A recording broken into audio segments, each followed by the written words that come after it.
Okay, so this is our second example for the elimination method. So this is our given, x over 5 plus y over 3 equals 1 and 3x minus y equals 0.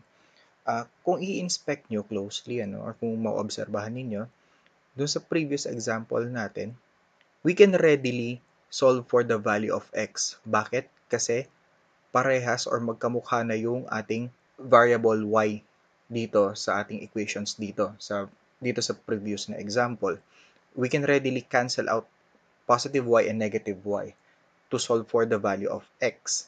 Look closely dito sa ating second example, hindi natin kayang ma-cancel out yung alinman sa variables right away. Kumbaga, meron ka pang gagawing paraan in order na yung si variable x ninyo or si variable y natin ay maka-cancel out natin. Paano ba? So ito yung gagawin natin. We're going to implement step 1. So we have to satisfy itong condition na to, and this one, for the coefficients of x and y by multiplying all terms of one or both equations by suitable constants. Bakit natin to gagawin? In order to have a term kung saan kaya nating i-cancel yung term containing the variable x or variable y such that may isang variable lang tayo na kayang isolve agad-agad.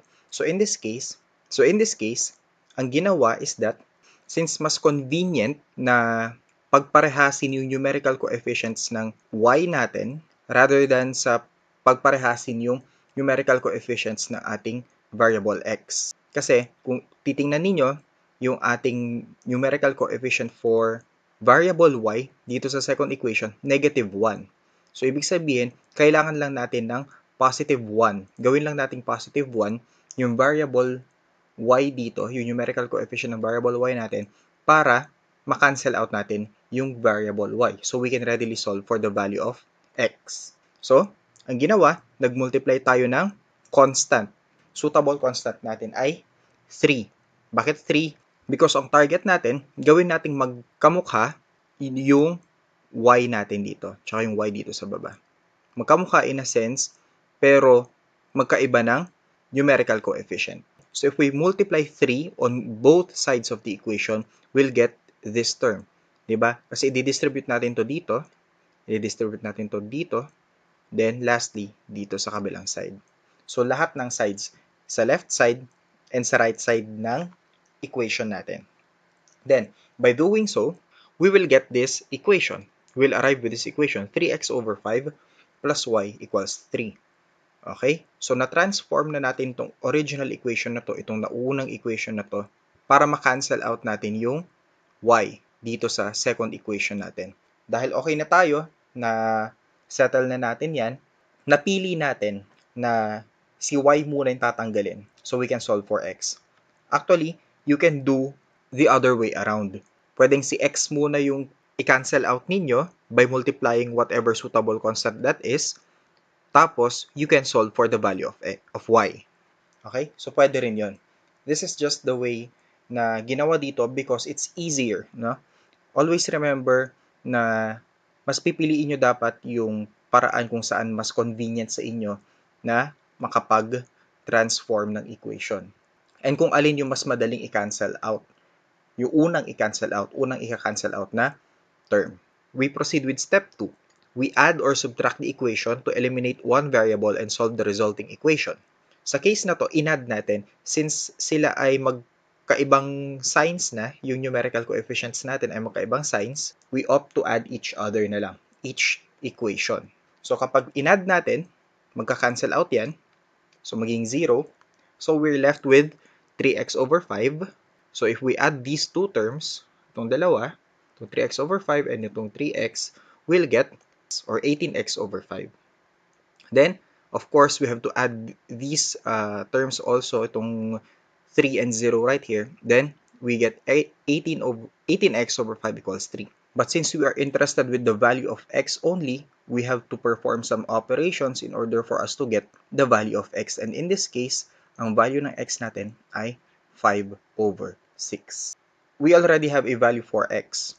Ang kailangan na lang natin ngayon ay value ng y. We go back to any of the two equations na meron tayo ngayon dito. Kahit alin dito sa dalawa yung gagamitin ninyo. For this problem, ang ginamit na equation sa atin ay itong pangalawa. Itong 3x minus y equals 0. So, dito natin sinubstitute yung value ng x natin. Ipinasok siya dito. Kaya meron tayong ganitong equation sa kanan. Okay?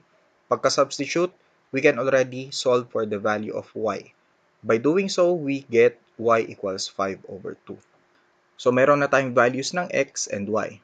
So, the solution of our system is that the ordered pair containing 5/6 and 5 over 2. So, we have a unique solution right here. So, the system is consistent.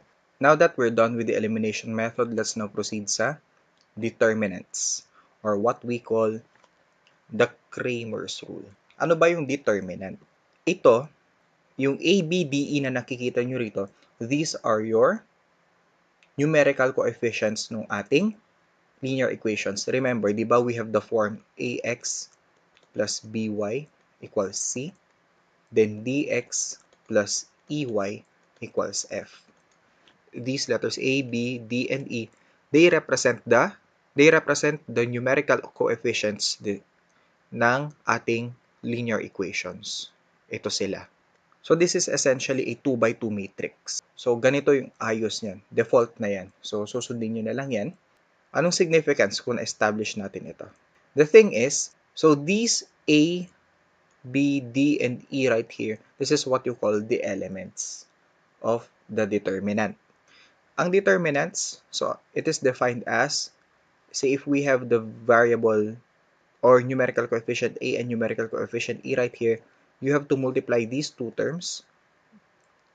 Ito yan, as presented right here. Then you have to subtract whatever the value ng A times E with the product of B times D. So, yun ang definition ng ating determinant. So, we are going to use that idea para ma-determine natin yung solution, or meaning yung X and Y values ng ating system of equation. So, ito, babalikan natin. Di ba sa system of equations natin, meron tayong two forms. We have the general form, no? Ax plus by equals c, and dx plus ey equals f. The value of x and y are computed as follows. General formula na to. So you just have to familiarize yourselves with this one in order for you to solve for the values of x and y. This is actually the shortest way. One of the easiest ways to solve for the values of x and y. For the value of x, you have to establish these determinants. Itong dalawang determinants na to, na nakikita ninyo. Ito yung ating numerator, then ito yung ating denominator. Then, same with the value of y. Ayan, ito, then ito. Let's proceed with the examples para mas maintindihan natin. So, if we have the following system of equations, 3x minus 2y equals negative 2, and 2x plus 3y equals 2. In order for you to solve this problem, using the determinants, you have to use yung ating formula. Itong dalawang ito. So, establish lang ulit natin. Di ba, meron tayong general formula, or general form rather, ax plus by equals c, and dx plus ey equals f. So, unahin natin yung unang equation para lang hindi kayo malito. Ang 3x minus 2y equals negative 2, ang kanyang coefficients ay a, b, and c. So, numerical coefficients niyan ay, ang a natin is 3, ang b natin ay negative 2, and ang c natin ay negative 2. And for the next equation, yung 2x plus 3y equals 2, ang coefficients ay d, e, f. So, ang d natin is 2, ang e natin ay 3, and ang ating f ay 2. So, all positive values yan. Then, you just have to plug in the values dito sa ating formula, right? Kung ano yung corresponding na numerical coefficient na nire-represent ng kada letter na ito, yun yung ilalagay ninyong mga values. If you do so, we'll generate this matrices. Itong dalawang to. Then, implementing yung definition ng ating determinants as shown kanina dun sa ating naunang slide, this one, negative 2 times 3 give you negative 6. minus the value of negative 2 times positive 2. Kaya may negative 4 tayo dito. Then, sa denominator, we have 3 times 3, kaya may 9 dito. Then, negative 2 times 2. Kaya meron tayo negative 4 right here. Then, simplify or perform the operation, we will get a value of x na equal sa negative 2 over 13. Then, sa value naman ng y, ganun lang din. Susundan mo lang yung general formula, then ipa-plug in mo lahat ng numerical coefficients or your values na nire-represent ng mga letters na ito. Then, we'll have this matrices right here. 3 times 2, this one, will give you 6. Negative 2 times 2 will give you negative 4. 3 times 3 will give you 9. Negative 2 times 2 will give you negative 4.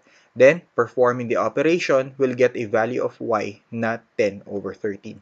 Thus, our system of equation has a solution na negative 2 over 13 and 10 over 13. So that is the solution of our system.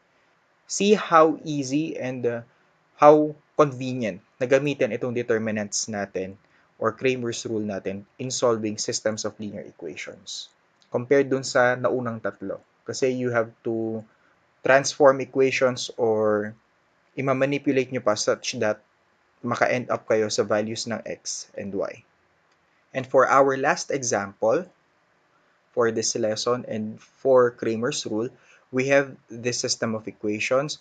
Negative 2x minus y equals negative 8 and 4x minus 2y equals 16. If you go back dun sa ating formula, pagkuha ng x and y, yung denominator natin is in the form ABDE and ABDE. Yan yung matrix niya, right? So if you try to have that implemented or used dito sa ating equation dito, itong dalawang ito, you'll notice na ang matrix or determinant na ABDE will have an answer na 0.